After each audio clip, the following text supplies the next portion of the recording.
What does it take to sustain your lifestyle? And then we add 20% safe harbor margin. Whatever it is, if we can get 10%, just using conservative numbers, then we can back that in and say, well, how much do we need of a nest egg to create 10% cash flow? Now we have a real target we can shoot for that's attainable, sustainable, because the problem is people won't take their foot off the pedal. We feel guilty. If we don't know how much is enough, then we just keep going because we're afraid, right? We want to provide for our families. We don't want to run out of money when we're in our 70s. When you know how to generate cash flow from wherever your investments are, then you've got a model that even when we go through recessions and contractions in the market, if it's operationally producing sustainable cash flow, just like a good, well-run dental practice, doesn't matter what the valuation is. If you're going to operate that, you're going to get cash flow from it. If you're a good operator, right? You don't have to worry about selling it until the day you want to sell it. Okay, I feel good about selling. Now I can make a decision. Is the DSO exit the right way to go? Now I can actually have parameters say, yes, this will work. Hi all, David here.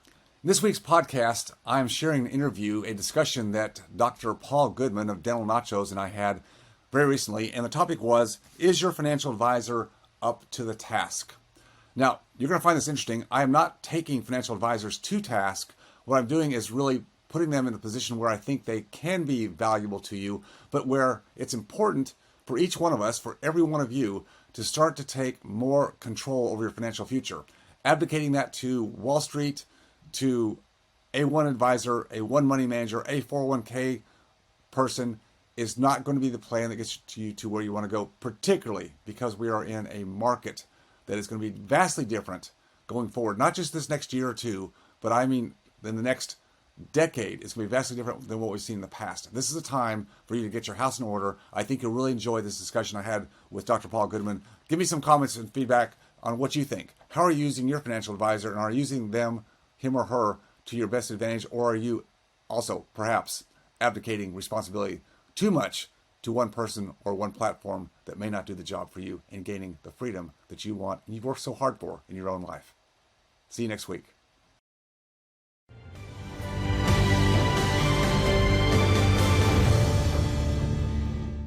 Ready for my star to start his video on our Talking Nachos video podcast, the amazing Dr. David Phelps, who has come up with a phenomenal title. We have people coming in, watching on Zoom, watching on Facebook Live. If you're here live, you're welcome to ask your own questions. And the title to this, which I love, David, is your financial advisor up to the task? The Dentist's Guide to Financial Freedom Without Wall Street. So before we dive into the nacho plate of your life, David, tell us, why'd you come up with that title? Because we are in a very different market cycle, really a longer secular cycle that anybody who's of age under 65 is probably not going to appreciate. And I'm talking about going back to the early 80s when I was in dental school and then coming out of dental school, and inflation was running hot and heavy and interest rates were high. And I had no clue. I didn't know the difference of whether the economy was good or bad. I just got out of school, and just like most people, it's like, let me get my hands into some patients' mouths. And by the way, I'd also like to figure out how to be a better steward of my capital. And that's where I got involved in real estate. So we're in a different market cycle today. And my point is, financial advisors, I'm not here to bash them at all. Okay, they're good people. They just have a certain product or a certain platform to work off of. And it's been the kind of default mechanism for not just dentists, but really anybody in their career path or their businesses. It's like, you got to have a 401k and you've got to do this and that, and it's all in the financial markets, and just be a good saver, be prudent, and it's going to be good. The problem is we're in a very different cycle right now, and the vast majority of financial advisors have not been in the marketplace that long. I mean, I think it's like over 44% have been in the market, the financial advisory market, since like 2008. And so most haven't seen the changes we're going through, that I think is going to be very, very prudent for people to understand what they're looking at and how to maybe make some pivots or some changes in their future allocations. Love that. I mean, I'm a big fan of Gary Vaynerchuk, Gary V, and you embrace the and world, right? It's not, it could be a traditional investment vehicles and something else. It could be, these are some core fundamental things we've done in dentistry. But look, dentistry has transformed over the years. We are not doing the same things we did in the 1970s and 80s. And if I'm hearing you right, we should be using that same mindset towards our investments. Is that an accurate way to put it? Yeah, I really believe that it's going to be important that any person, whatever your age is, whatever your career path, wherever you are right now in the profession of dentistry, whether you're an associate looking to start a practice, buy a practice, you're moving up in position. I got into, Paul, you got into dentistry. I mean, number one, because, well, we had an affinity towards, helping people with their oral health and smiles and all that goes into that. And it's a very high satisfaction position to be in, although there's also the downsides that we don't want to talk about that tonight. There's plenty you do a good job of talking about that. What I'm saying is that we wanted to have some control of our lives, didn't we? Most people are like, well, I want to be in my own business. I want to be on the forefront. And yet the world and financial markets say, yeah, you do that, doctor. In this case, you go do that, put all your effort there because that's what you're trained to do. And we'll take care of your money for you over here. That's been the way it's been for, as long as I've been alive. And as long as we've had a market that overall, and again, the last 40 years, we've had 40 years of declining interest rates, which I call huge tailwinds to all markets, financial markets, real estate markets, dental practice markets, except for darn insurance companies. And, you know what to do with them. So if you can put that aside, even, dental practices, well, have been selling for some big multiples of EBITDA in the last 4, 5, 6 years. That's not just because all of a sudden dentistry became great. It's because there's been this low cost of capital and money's chasing investments everywhere. It's everywhere. Well, that's changing right now. My point is, we got into dentistry because we wanted some control over what we do. Yet we abdicate because society, Wall Street says, we'll take care of it for you. I think those days are over. I think we've got to learn be as dogmatic about operating our businesses and whatever we want to do with those as we are with our money. And that's not easy, Paul. It's not easy. We're not trained to do that. We don't typically take courses in business or finance or real estate or that sort of thing because we're so focused on the sciences and getting through college and then to DAT and then to dental school and GPRs and residency and everything else that we do, is that there's just no time. So we just. And I would say even too, David, what I've noticed as a medium-age dentist is bandwidth is different than having time too, because after running your practices and doing all the things you need to do and investing all that energy in that, where is the energy or bandwidth to now go and learn about these things? But you're sharing with us some really valuable tips, because not paying attention to this can be very dangerous. Tell me this, and I'm like my name, Dental Nachos, I have a lot of different toppings, go off on tangents. I noticed when you put this together, we say to a patient, move your tongue to the mesial, or we say mesial, and patient tunes out because they don't know what you're talking about. Well, I know my listeners, and by my listeners, I mean me, don't exactly know what you mean by the cost of capital. So that's something I've heard a lot, right? I've heard that DSOs aren't going to buy practices because of the cost of capital. This is going to happen. Just tell us like we're 6-year-olds. My favorite movie, Philadelphia, with Denzel Washington. Explain it to me like I'm a 6-year-old. Explain to us the cost of capital. I don't know if it's a crisis, a challenge. Tell us more about that.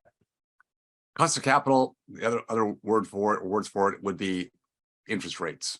All right, so we can all relate to interest rates. We've got student loan debt, right? So we've got interest rate on it. The higher the interest rate, that's cost of capital. The higher the interest rate, the more that debt, that loan that we took on to get us somewhere, which is what we have to do, costs us. We want to buy a practice. Well, interest rates today are substantially higher than they were 18 months ago. So the cost to us to borrow the money to start a business, a practice, buy equipment is higher. To buy a home today, the interest rates are doubled. So you have to pay twice what you do today in mortgage payments to buy the same house that you would have paid, 18, 20 months ago. Cost of capital is interest rates. And the higher the interest rates go, the more asset values come down. You just have to think about it. Same thing as buying a house. If I only have so much capital that I can put into buying a house, again, 18 months ago, I could have bought, a house, at this price point. But if you double interest rates and I only have the same amount of bandwidth in my budget, then in the cost of capital, interest rates has gone up double, then I can only buy a house half the value I could. So it's a big difference, and it does and will affect dental practices. It does and will and is affecting the real estate markets, and it does and will affect, I can promise you, the stock market. But there's a lag effect. People saying, "Oh yeah, David, you've been talking about this for quite a while. That the market's going to shift. There's going to be a correction." That we really haven't seen it. And I'm just saying, I hate to say this, but I say be patient. I'm not saying be patient because we want it to happen. I'm just saying I'm a realist, and it will happen. It doesn't mean we have to pull it up and go home and quit. No, but you have to realize that everything's changing, dynamics are changing. And so it just changes the way we have to navigate with both our businesses, our practices, our investment strategies. We have to just understand it's a different time, and we can't just go on what's been in the past as going to be prognostication for the future. Love that, Dave. Now, I always like to deliver immediate value so people pay attention, but now I want to shift gears and kind of in this part of the interview, I say, why should people be listening to you? Now, people call me up, text me and say, Paul, I need an associate. Why should I listen to you? And I say, well, I don't want to brag, but I wanted to play professional basketball. That failed. So my backup dream is I truly believe that I connect with more dentists than any other human being on earth, right? I have 70,000 people following me on social media. I have multiple associates in my practice. I get contacted by DSOs daily about finding associates to help people buy and sell practices. So I say, while I don't know all dentists on earth to the person, I do know a lot about how dentists think and how they make decisions. And what I see is a daily safety net guarantee is important. What I see is ridiculous restrictive covenants will not have people take your job. So when I went to Freedom Founders a few years ago, I was blown away by a few things. One, the quality of the people that you connect with. I've met the nicest people that have joined Freedom Founders. One who I helped sell her practice and get her to her freedom number. So tell my audience, even though most of them know you, some are listening for the first time, your story, why we should be listening to you, and catch us up from where you started till now with your journey. Well, it is my journey. It's my experience. And it's not just my experience, but I've been blessed because of the freedom I was able to achieve, not in a linear path, but going through many different iterations to help other dentists. So like you, I am one of us. I've been there. I understand the trenches. I understand what's out there. I understand the hurdles that are in place. And I connect with When dentists. did you graduate from dental school? What year was it? 83. And 1983. I want to share this. Could we stop saying this? Like I tell dentists, don't call teeth virgins. Don't say things fail. Don't say, we have to save this tooth. Say the tooth's ready to retire. Say tooth without a filling. Can we stop this, David? I'm going to ask this question. How long were you a wet-fingered dentist? Which I think we should stop saying, right? It's not a very pleasant, but that's what dentists know. So how long were you a wet-fingered dentist? 21 years. 21 years. So 21 years, you're doing fillings, you're doing crowns. And I think, I see a lot of myself in you, and I think of you as a mentor. You don't have to hate dentistry to want to do something else. Like you don't have to get up every day and say, I hate this. However, something inspired you to shift gears, pivot, and do something else. Tell us this shift from wet finger dentistry, which we should just call clinical dentistry. Everybody stop saying wet finger dentistry. Last time I'm going to say it. What caused you to shift from clinical dentistry into another space?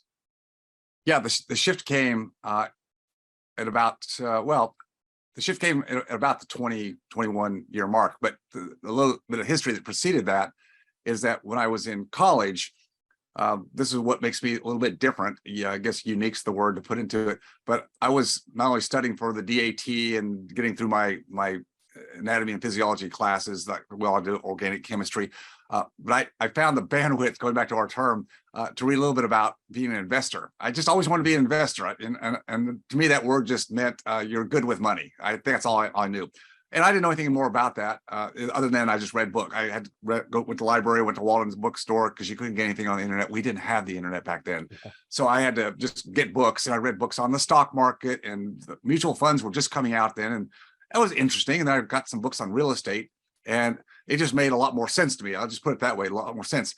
So I did my career path in dentistry, getting out of school in 83. I'd already bought my first rental property in 1980, and I parlayed that into more properties. And, a few years down the road, I had, built up a sizable portfolio of rental properties, pretty just standard stuff, vanilla, ice cream, what you think is the first layer of I want to be a real estate investor. So I'll do that. And I did that. Now I was able to do that. Let me be clear to people. I was able to do that because my wife and I, we got married when I was right out of dental school in 83. She had a career path as well. And we just made a decision that we were going to have children for 9 years. I mean, we decided. So I had time. Now, if I would have had kids, this would not have worked. So what I'm telling people is don't just take what I did in my history and go say, well, I'm going to go out and buy rental properties. By the way, it's not the right time in the market. Now, the shift came because my daughter, Jenna, who she just turned 31. Can you believe it? Awesome. 31 years That's old. awesome. I mean, it just, they grow up, Paul, they grow up so fast. But when she was very, very young, she was diagnosed with high risk leukemia. That was in 1995. So we're going back almost 30 years. So she was very young, and she got through that. The marriage to her mom, great lady, and still a huge advocate, and I'm a fan of 100%. We didn't make it. Just the stress, right? It's no fault, just stress. And I kept kind of hard charging, but it was devastating when a family breaks up. It's just hard. It's hard financially. It's hard emotionally. It's just many ways. But I was still able to dedicate the time I had with my daughter. I kept plugging away. And then a few years later, unfortunately, because of all the chemotherapy she had, she also had seizures. So she had to take a lot of anti-seizure medication, epileptic seizure medication. All that was too toxic on her liver, and she was in end-stage liver failure in 2004 at age 12. And so that was my breaking point. So you asked for the shift. All right, that's the shift. I'm in the hospital with her post transplant, and it was successful. Obviously, she's living today. But it was difficult. And I'm sitting there watching her breathe, just watching her breathe. She's, drugs and tubes and everything everywhere, like anyone who's gone through major surgery. And I just really thought, is this the plan I should stay on? And that was the first time I really took to account, not that I had some big, massive portfolio, Paul. I wasn't some big multimillionaire, but what I realized then, when I did my back of the napkin accounting of what I had in terms of, I'll call it passive cash flow. It's semi-active because you have to manage some stuff here to make this happen. But I had enough with the sale of my practice. So I'm thinking, if I sold my practice, I know what to do with the money. That's a key thing. I knew what to do with the money because I'd had some experience, some practice, right? I could put that together. I could buy myself some time. It's all I wanted right there, Paul. I wanted to buy myself some time, not retirement, not done forever, but how could I buy myself at least 12 months, maybe 18 months, where I could just focus and be present when my daughter was, whether she was sick in the hospital, recovering, or she was well. And I needed to be free to the practice, because the practice, as we all know, you're an owner. You can't just, very few people, I wasn't of the capability to have, I had associates, but I had to be there, right? I mean, it wasn't just associate driven. It wasn't the nirvana practice like people talk about. I had to be there, because if I'm not there, it's probably not going to run really, really well. And I want to share, David, I appreciate you sharing this vulnerability. Yeah. I want to share some of my own. Some people know my story. And listen, there's a lot of awesome parts about owning a dental practice, and there's just some downright awful and annoying ones. So sadly, my mother passed away suddenly when I was 20, right? And my dad was 52, and he was back at work the next week running the practice. Now, it was for two reasons. He was the type of person who that helped him, right? That did help him routine. But also, if you're not the one back there, the team doesn't make money, the patients aren't seen. And he had a dental partner, right? And then fast forward to when I was 38, sadly, my dad passed away suddenly. My brother and I were back at work a week later, because if we weren't there, the team wouldn't get paid, the patients wouldn't be serviced. So this is not to say don't be a dentist, be a dentist. There's some awesome parts about owning a practice. But what you're talking about is the dentists have to show up, and as Rob Montgomery said, make those dental donuts every day. And it's nearly impossible to take a month off from your dental practice in a way where you could. So I really appreciate you sharing that context, where that was your motivating factor. I really admire that. So you take this 12 to 18 months off, you sell your dental practice, and what do you move into next? Well, I had, besides the focus on my daughter, which was the key element here, right? But I finally had some space in my life again. And this is a critical thing. It's what I find in Freedom Founders is when people can have some peace of mind about having some space, some margin, some bandwidth in their finances, where it's not like you're in chokehold because you have to be back at the practice, every day, every week, like you said, barely take any time off at all because you feel like, the overhead goes on, and it does. If you can build some margin, and you can build some margin in two ways, with everything you do through Dental Nachos to help people build more efficient, productive, profitable businesses, practices. That's number one. And I would always focus there. Secondarily, multiple streams of income. I'm back to the cash flow model, the, quote, passive cash flow model. It took some work for me to get there. I'm not kidding, but there's ways to do that today where you're more constructive about how you're investing your money than, again, I say just putting it in the stock market, the Wall Street. And because I had the multiple streams of income from the real estate, and I knew where to put additional capital from selling the practice, then I could have that margin. So when I had the margin, yeah, I fully expected to go back to dentistry. I thought, I can always go back and be an associate somewhere for a while. I could fire up another practice. It was open to what I want to do, but I didn't go back.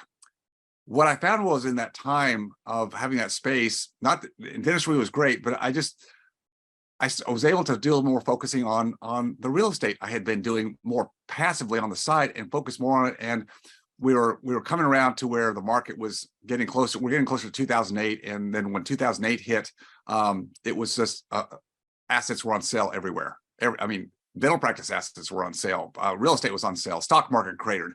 It's this big time where it's the right time, right place. And I was able to just magnify my wealth because I had experience doing what I've been doing. So it's some you said something valuable just for me to reinforce, and I'm really the bystander to your expertise, but you consistently said, especially when you sold your practice, you knew what to do with the money. So it's kind of, this seems like this theme of anybody watching in, somebody is watching in who I was just talking to this afternoon as a new associate. I see my team members watching in. I do want to share, David. I don't want to say this hurts my feelings, but I run Zooms where I teach people how to talk to patients and do better treatment planning. I get 4 people on, and now you have almost 10 times that many here on Zoom. So your topic is a lightning rod for dentists paying attention. So I kind of want to go to that. Mm-hmm. Why is that, whenever I do so many pieces of content, so many different TV shows, and why are dentists so tuned in to pay attention to this? Is because we don't learn anything, because dentists retire later. Dentists are making $200,000 to $400,000 a year, but they retire later, as far as I know, than most other professions. What do you see? Where do you see they go wrong in this? I have a couple questions here to just get us. Where did they go wrong with this? Because most dentists don't want to be prepping a tooth when they're 80, but sadly, there's still some dentists prepping a teeth when they're 80, not on their own terms, right? You want dentistry to be your hobby, and you want to do it when you're 76 or 8, but this is not on their own terms. Mm-hmm. So where do dentists go wrong with retirement that you see? Well, there's several areas. I think the first one is what I've mentioned already, is really just abdicating that responsibility to other people. Not that you shouldn't have other people advise you. I totally think, but I think you've got to learn to be. I say learn to be. You're not going to be without some time, but learn to be your own financial advocate, and then use advice from other people. You need to be the driver. So that's number one. I think number two, there's been, a preponderance of speculation in a lot of markets. And I'm not putting any of these down, okay? But crypto, right? Crypto's a big one. There's the meme stocks of just a few years ago. In places of real estate, there's been speculation. You can financial assets. The stock market's being carried right now by 7 tech stocks. To me, that's all speculation, and the world and people start to think that, well, whatever they've seen in the recent past, well, that's just going to continue, or maybe there's a little dip and then we'll go back to what it was, back to normal. And I just have to tell people that I just don't believe that's going to be the case. The elephant in the room is the debt and deficit spending this country, and nobody talks about it. Nobody talks about it. Like, it's just like, no, it doesn't matter. It does matter, and it's going to catch up, and it's going to change the dynamics of the markets, the general markets going forward, whether it's dentistry, dental practices, whether it's the financial markets, stocks, bonds, whether it's real estate, you pick it. I believe we're going to go back to a somewhat similar situation that we had. And again, this is probably before most of the listeners that are here, but I was a kid back then, but in the mid 60s to the early 80s, say 65 to 82, that period of time, if you were in the stock market or had a 60-40 typical traditional bonds, stocks bond split, which is kind of a long-term portfolio management for people that are building towards retirement, you were lost money because it was a sideways market. My point is there was like no growth. It was flatlined. I'm not saying we're at exactly that, but I don't think we're going to have this big growth that we've seen and all the speculation that's pushed the market up in these different asset classes. I think that air is going to start coming out, and then people are going to start going, what do I do now? If you're a financial advisor, again, I'm not putting these people down. You know that, Paul. But if you're a financial advisor, if you're having meetings with that person, whoever it is, your CPA, I don't care who it is, if they're not talking about the changing dynamics of the market and bringing some relevant conversations to that and what they see and what they believe, they're missing the mark.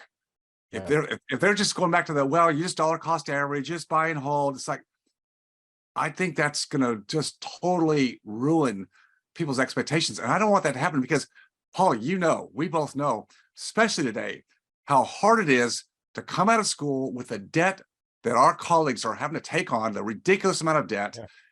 It's doable, but it's hard. It's climbing that mountain And also, uphill. it's emotionally. If somebody wakes up and they have $637,000 in debt, It is. and they're going to an associate position where they're earning $179,000 a year, and everybody in America says, "Oh, you're making so much money," but when you look at it against what they've invested in it, it's just totally normal to feel concerned, and that's why I kind of want to tell this happy story. So I always say I don't violate HIPAA, even when it's no HIPAA, right? So this story is someone who came to me to sell her practice. We won't say her name, even though I think she'd be proud for me to say her name.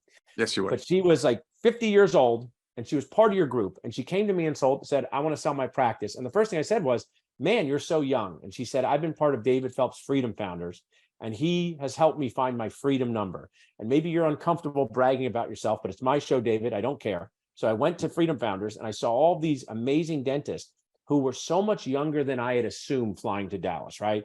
I just thought I was going to see a bunch of old people there, older than people.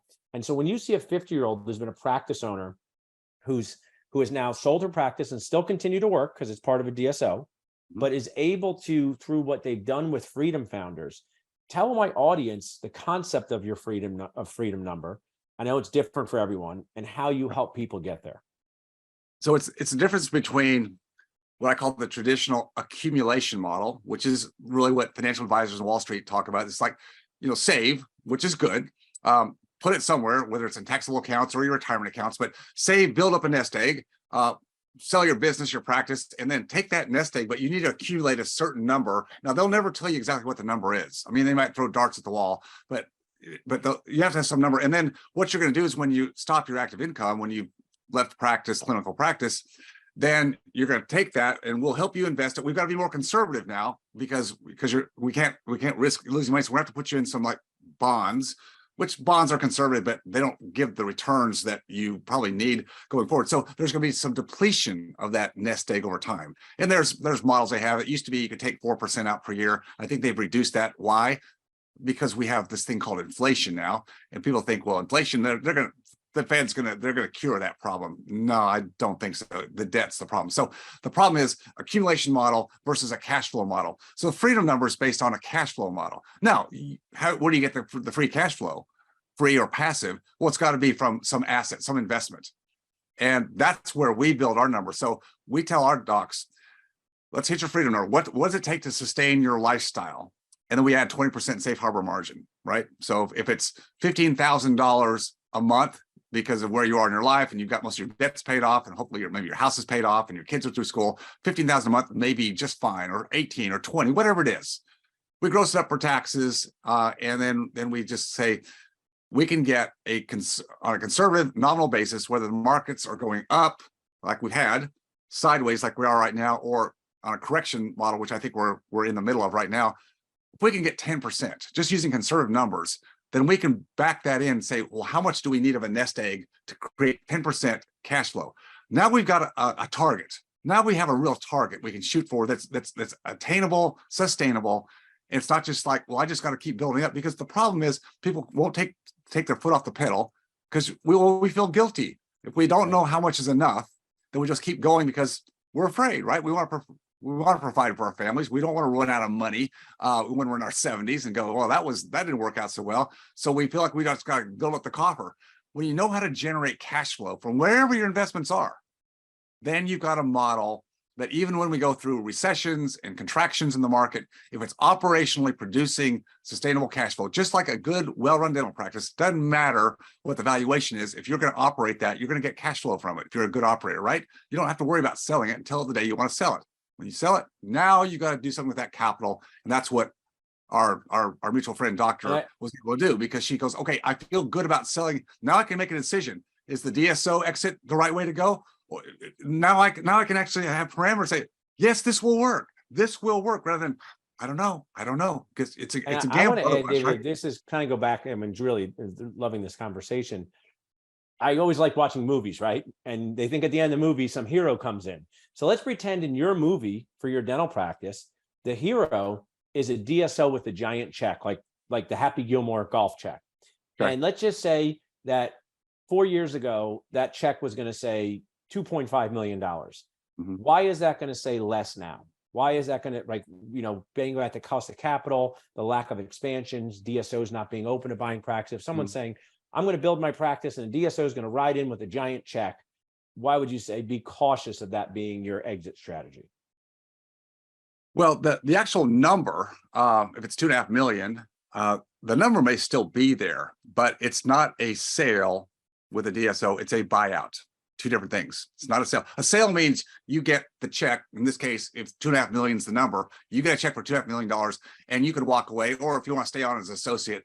But the buyout is the DSO model. It's what's been done in real estate forever, right? Like when I was buying real estate, I'll just give you an idea. When I was buying real estate when I was younger, I didn't go to banks. I had to negotiate terms. This is the key of sale from people who want to sell their homes. They're motivated. They would carry back financing in equity, and I could buy out from other people because I could give them their price. They might say, David, I want, $150,000 for this house. I say, fine, I'll give you a price if I can set the terms. You understand that model, Paul. DSOs are doing the same thing. Now, a few years ago, when the cost of capital interest rates were lower, then it was easier for them to give more of that 2.5 million up front. Okay. Yeah.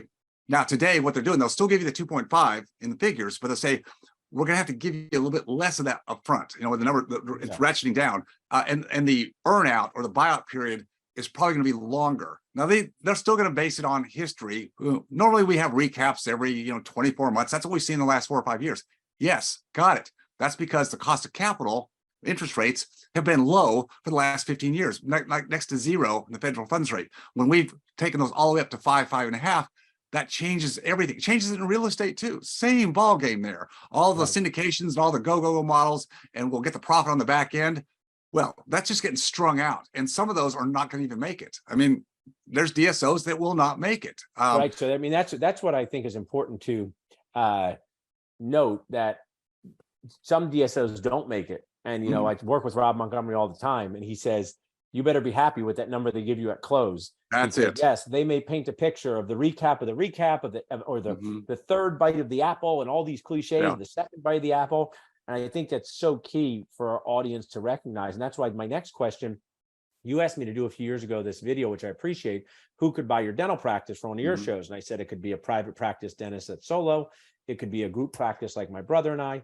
It could be a small DSO or a large DSO. So my question is, maybe there's some associate dentists thinking, I'm going to buy a practice, and the day I sell my practice, I'm going to have this giant amount of money that I can retire on. Why should dentists not count on their practice sale as the main factor in their retirement? Well, I mean, number one, is your practice of the size, and can you get enough capital, to actually make that work? That's number one. And again, what's that number need to be? It's going to be based on how well you can invest that capital. Like I said, I learned how to do it. Our mutual friend doctor learned how to do it. But if you don't know, then that's going to change that dynamic. So look, I'm not here to be a downer about practice values, but I think we've seen the high point. Let me put that. I think we've seen the high point. I'm not going to say we're going to hit the bottom. I think we've got to be more prudent, and the young docs who have taken advantage in a good way. It's made sense for them to sell early. They can take that capital and then they can stay in the game, and I get that. That's fine. That's fun. I just don't see that model playing out. And I think it's fair to say it could be an important piece of your retirement, but thinking it's going to be the only piece that does it. What I'd like to do, we're about 2/3 of the way through. My people that are here on Zoom, if you want to ask a question, put it in the Q&A. And I would love if my audience would just share one thing that David has said that you have found valuable, that has given you an aha moment, that has made you inspired to do something. I would love to do that if you're here live. So next thing I kind of want to get into, David, because we talked about our audience, dental students, new dentists, people about to buy their first practice. You're on Dental Nachos a lot. These are our core people, especially about to buy their own practice. And even this reinforces some of the things you've already said. Someone listening to this right now is going to say, I'm about to buy my first practice. I'm making $200,000 as an associate. This practice is 800. I can grow it to this. What should they be? I talk about being aware, prepared, and responsibly scared, right? I hope I make people aware, prepared, and responsibly scared. You sign up for $650,000 of dental school debt, you better be responsibly scared. You better be responsive, Skip. So now, what should these dentists who are enthusiastic and motivated, but got 0 classes in dental school and all of this, what should they be concerned about in their career with their financial treatment planning? Think of their career like a patient. Break a few points down for them, and even if it's reinforcing stuff you've already said already. Well, with their financial planning as new buyers, I think you've got to maintain as much of a liquid cash position as you can. It's very, very important. You know the old saying, cash is king. Well, cash becomes actually like oxygen when you need it. When we go into tougher economic times, like I think we're headed, where the banks are clamping down on their underwriting, they're not making loans as easily, and even when they do, the cost is higher. That's when you need to make sure you've got some financial bandwidth. So that's why I'm a big fan, particularly of young people, not to fall in the trap of, I'm making good money now, or decent money, and now I'm paying taxes. And I talked to my CPA and said, I hate paying these high taxes. And the CPA, wanting to do the right thing and appease the client, says what? Well, we have some great tax deferred vehicles, and yes, they do. I'm not saying they're great, but they will defer tax, not save it, they'll defer it. And so what happens is they work hard, and then we'll just, to quote, save taxes, we'll put it in the lockbox, which is what I call the retirement account, the 401k. That's a lockbox, because once it's in there, you can't get it back out again until you're 59 and a half, unless you want to pay exorbitant penalties and tax. So you kind of locked it up. You need liquidity. You need liquidity when you're young, you're starting out, because things change. Plus, right. I also believe that, again, like I said earlier, you should be the best advocate of your capital. If you've got more free capital to use, rather than trying to invest it in speculation or stuff you don't know anything about, why not invest it back into your business? Whether that's you're hiring or keeping on board good advisors. I mean, right. Paul, we both know mentors, advisors, good coaching. I mean, that pays over and over again, dividends in just not making mistakes and doing things right. So I think just keeping that capital on hand, liquidity, as much as you can early on is important. You can always make those investments later. Don't feel like you have to jump in and start making all these crazy investments, because people tell you, well, if you're not making XYZ% on this and that, you're just not doing it right. And the social media is terrible about that. It gets people thinking, well, there's something wrong with me, why I'm not getting those big home runs. And so then they start speculating, and it can turn things upside down. So liquidity is a big one. Watch your debt overall. Personal debt, consumption debt. It's very dangerous. It's a tough place to be, and we could even talk. Well, we're not going to talk about it tonight because it's not relevant that much. But do I need to go out and buy the house now, right? Versus rent. Well, you should always own. People, you should always own. Not always should you own. There's again a right time to own, right time to rent. Don't upgrade your life. I also want to share to you, because it's important. And I talk about that as someone who's a dental practice broker. Buying a home restricts your geographic flexibility, because it's super annoying to sell a home and move somewhere. So it doesn't mean not to buy a home, but if you are someone listening and you really think you want to buy the best practice you can buy for you, renting does give you some flexibility. Because I talk to dentists all the time, and they say it's no problem for me to move an hour and a half away. So it's not a judgment, it's just an observation. But just that's why having a good team of advisors and letting people question. I asked before, question some of these social media themes of if you got to buy a home immediately, you got to put your money in this, and like you said, liquidity, and I know this, that makes you a good risk for the bank. So you when you go for a practice loan of $1.5 million, despite the fact that some banks are fairly aggressive, David, most banks want you to have enough liquid assets to survive a problem, and many times that's 10% of the practice purchase. So you're kind of outlining, make sure you maintain liquidity, make sure your lifestyle does not exceed your income, because you're keeping up with the social media. That's what they call them now, social media. I don't know who the Joneses were of the past, but everyone was trying to keep up with them. So now it's keeping up with the social media Joneses.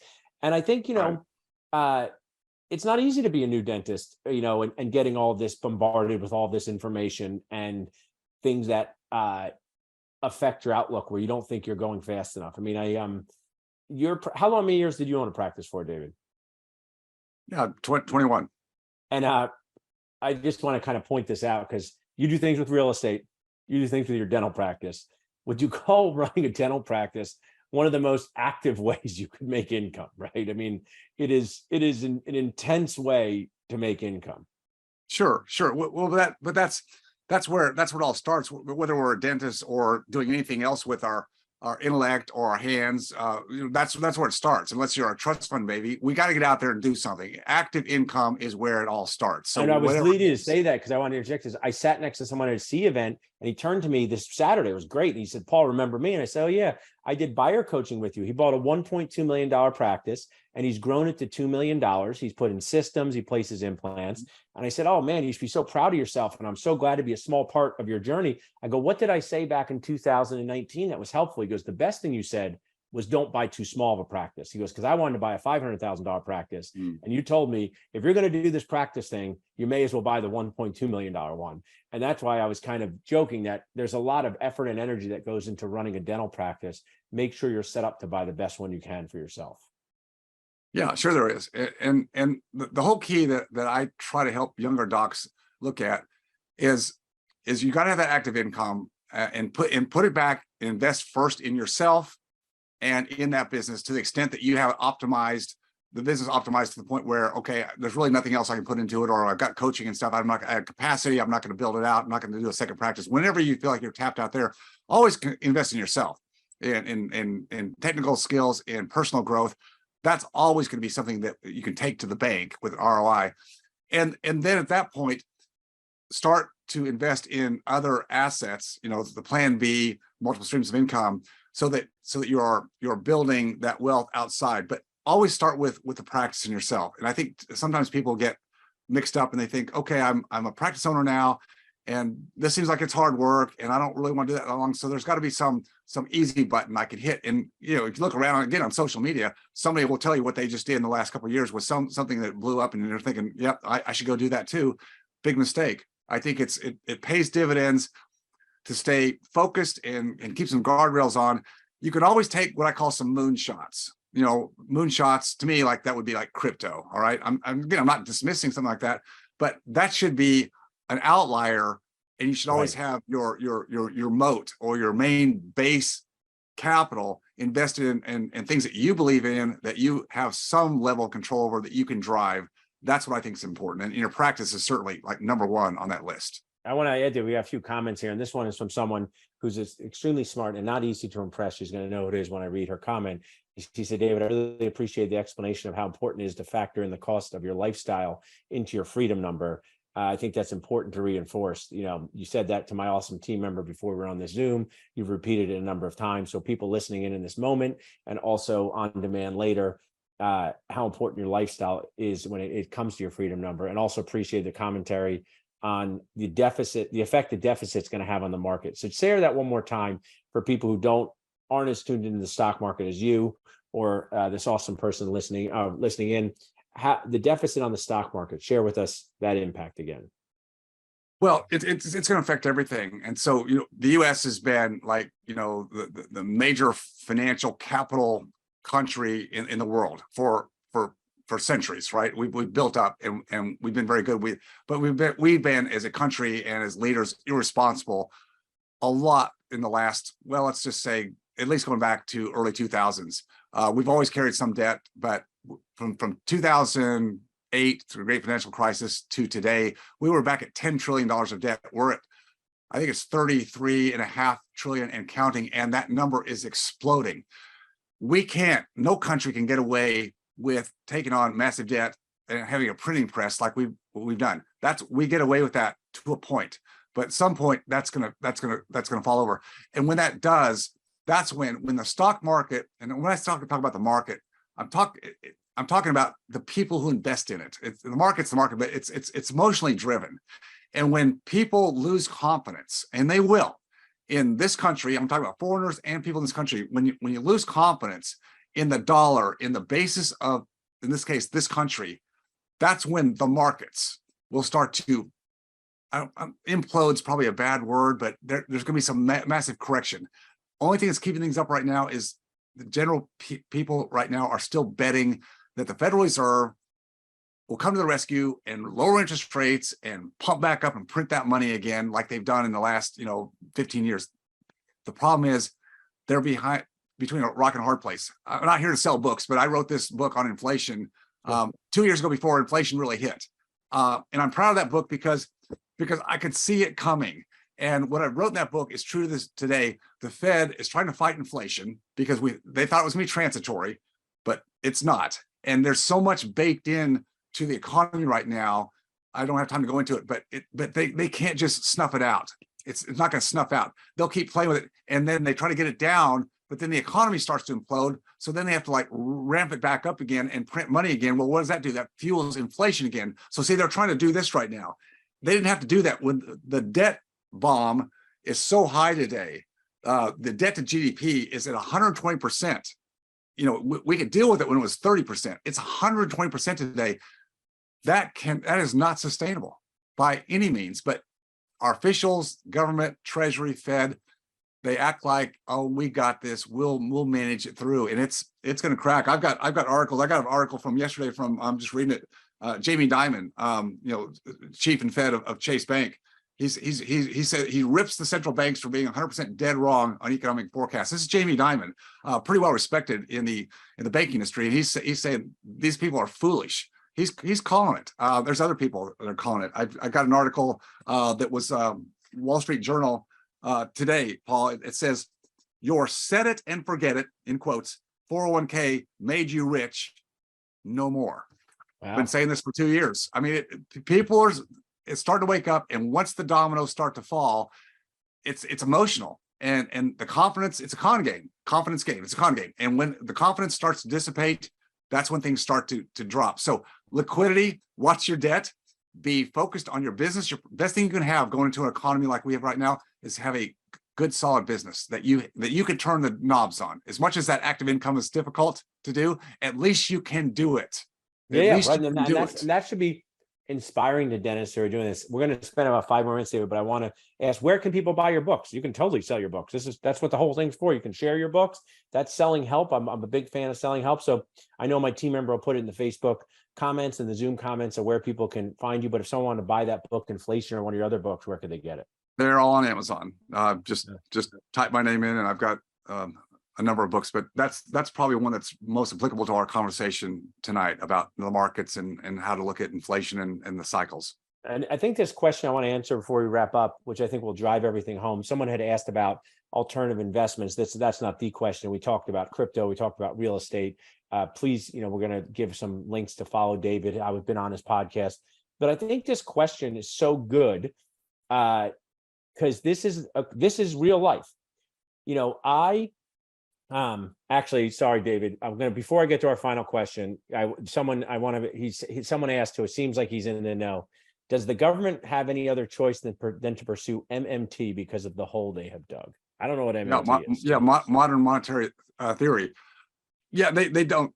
The only viable way for a country to deal with the debt, which is huge, is to monetize it, which means hyperinflation. That's the only viable way, because the only other ways to do it is to tax the heck out of the workers, us.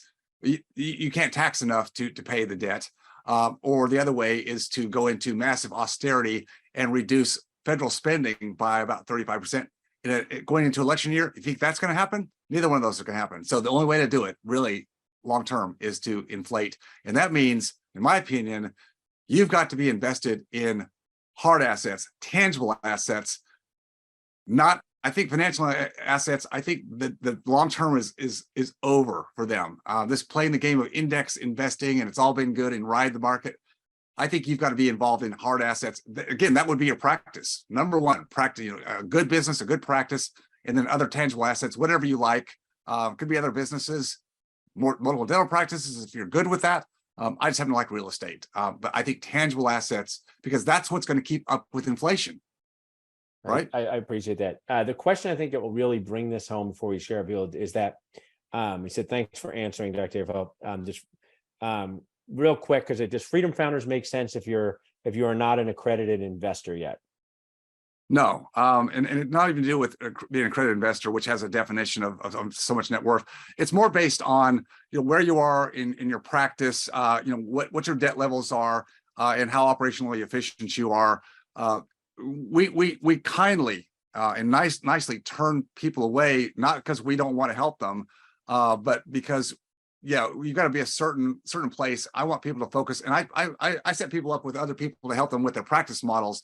Get up to here, get some debt paid off, and then we can talk. So I'm very, very careful about that. And we're sharing that in the, yeah, you're super responsible with those things. I've been at your events, but we'll share how people can listen to your podcast. Lindsay put in the chat. But this is a question I want us to answer them. How early, this is a real person, should one start working with a financial planner? I'm graduating dental school. I'm consider having one. Before you answer, David, these are my people. You graduate from dental school and you might hear saying, these financial planners aren't so great, but then doing it yourself might not also be so great. So where is this middle ground? My grandma would say willy-nilly. You don't want to willy-nilly sign up with a financial planner because they have a glossy one sheet, but you might not also want to try to figure this out on your own because you don't have the knowledge. So answer this question for finish up. How early should someone start connecting with a financial planner? And if they do, how can they do so responsibly? So I think you can start early, but I think you want to be careful about what you allow them to take charge of, if I could put it that way. Certainly, there's lots of things that financial advisors can do, I think, well, and it has nothing to do with investing in the stock market or index funds or annuities and all the other products they have. I think, a good advisor can also help people or young couples or with families with their insurance needs. I'm not going to go down the rabbit hole there, but insurance needs, maybe some basic estate planning, other types of insurance. I think there's things that they can do to help there.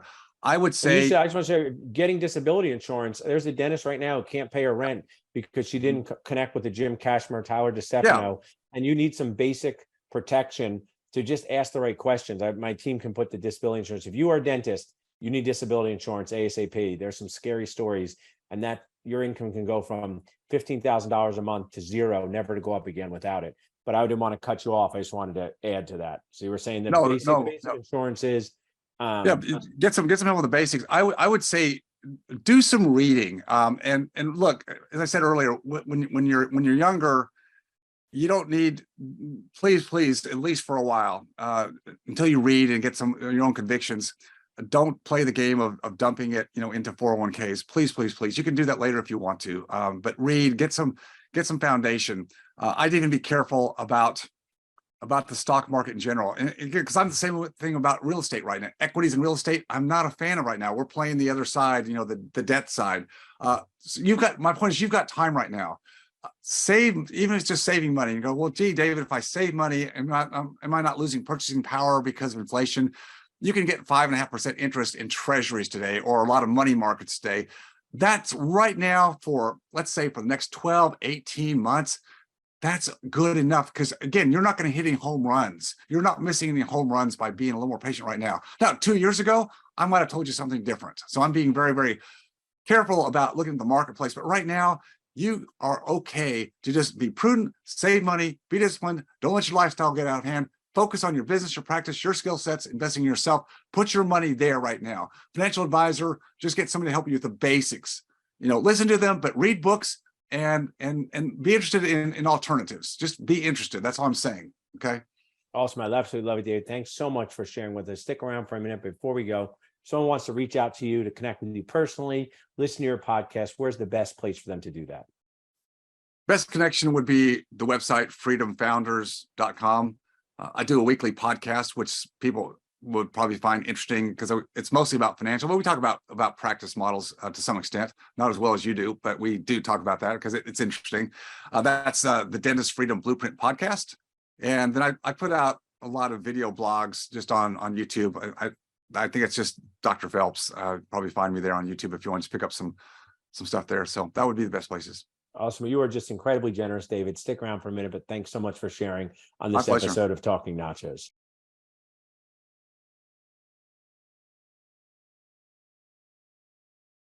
If you enjoyed watching or learning from this video, please leave a like and subscribe to my channel for more content. If you have a question about any of my content or this specific video, just please leave a comment down below. And as always, stay focused on your freedom. I'll see you next time.